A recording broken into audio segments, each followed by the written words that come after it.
You know, guys, I usually can't make these kind of videos this early on Sunday because usually Huntsmen are still in the race. Unfortunately, so for the first time all season long, it's the Huntsmen going out in the loser's bracket, going out in group play before the playoffs do even begin in very surprising fashion. Let me first off, kind of state from Pristini's stance as well. Pristini taking to Twitter a couple of times to voice his concerns about some very angry fans. Welcome to the Huntsmen. They're with you when you win, and some of them are against you when you lose. It's unfortunate circumstance to see a guy who maybe struggled during that series by a lot of eyes out there and getting a lot of flack for doing so. The best thing you can do is keep your head down and just move forward, like many of the other members have made very apparent on their Twitters as well. It is very, very shocking, though. Let's not lie about this, guys. You face off against a Florida who, if anything, you would think a guy like Pristini maybe has some sort of vengeance against, given the circumstance where they benched him. I don't know if that streak goes both ways, though, because Florida, they benched him a while ago. And even Florida, though, when it comes time for, yes, a team in contention out there, one of your top teams,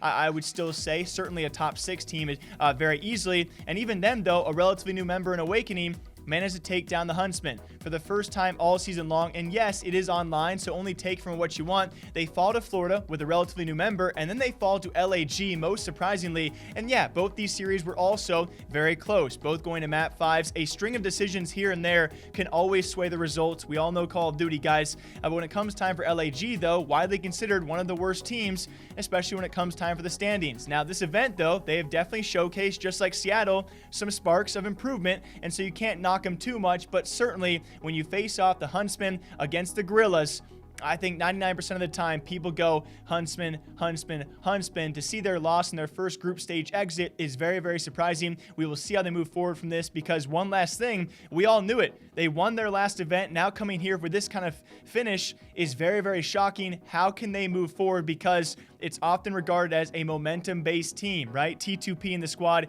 they go off momentum, they go off fresh kicks. That's when Pristini first joined. People weren't all too surprised that they won the event. So people, and I will actually mention the Hard Points podcast did stress this. If they have a bad event, if they lose, how will they bounce back? And I'm sure we'll find out sometime soon.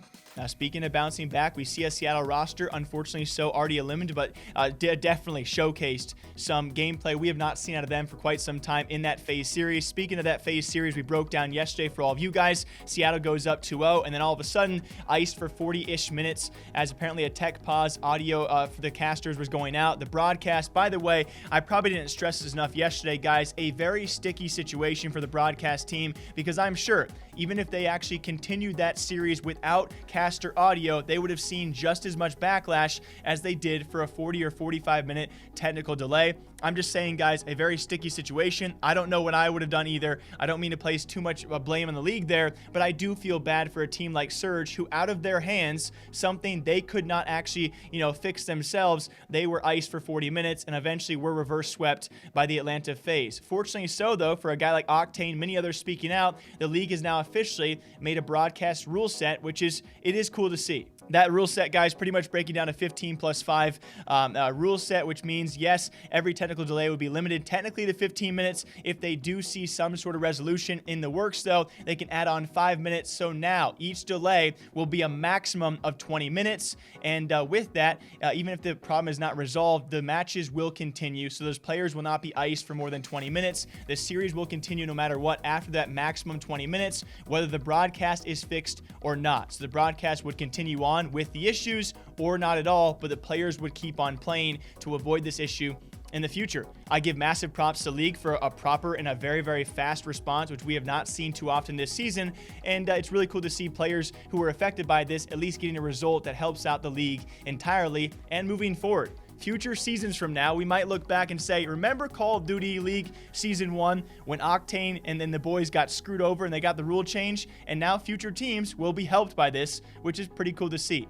Something that's actually not cool to see, though, one of the first injuries we are reporting on for Call of Duty League season, that being Exceed now replacing Alexx on the Rokkr roster early on this weekend due to a thumb injury. I thought it was a very, very good response, though, an explanation from the team, even having the coach Saints to come out and let everyone know exactly what was going on. Hey guys, Brian Sain here, head coach for the Minnesota Rokkr.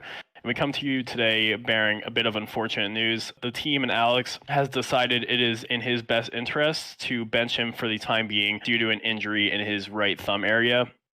where he has had limited range in motion.